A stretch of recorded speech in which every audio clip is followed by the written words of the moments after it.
Non April tang tarama panda pangthuk ba outer amadi inner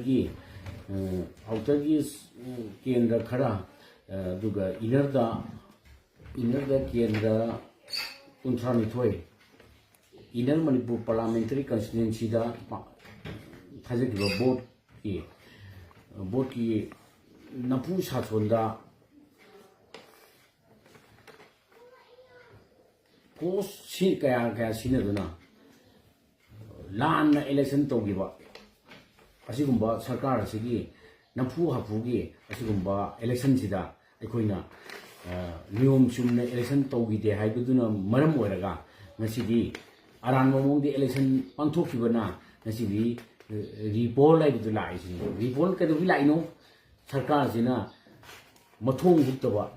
election pangthokibagini haibisi miyamna khangne asigumba huralona toba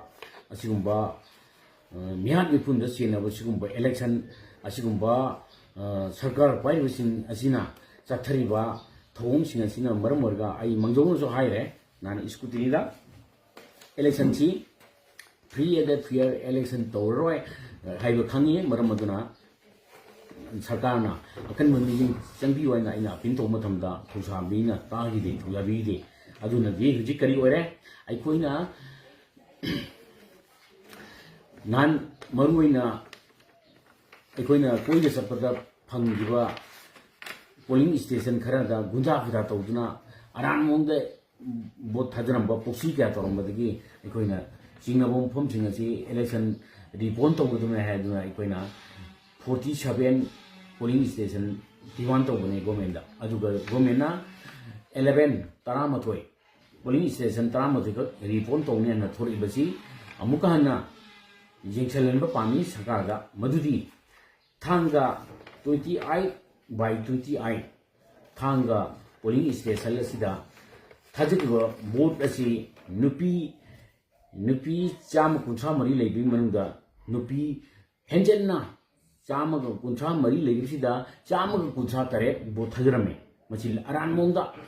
ifong phongna huralaga siguna phu ha phu henjenna sumai thajari athu matamda ribon to godamani sarkar na machi amuka na yengseng do bani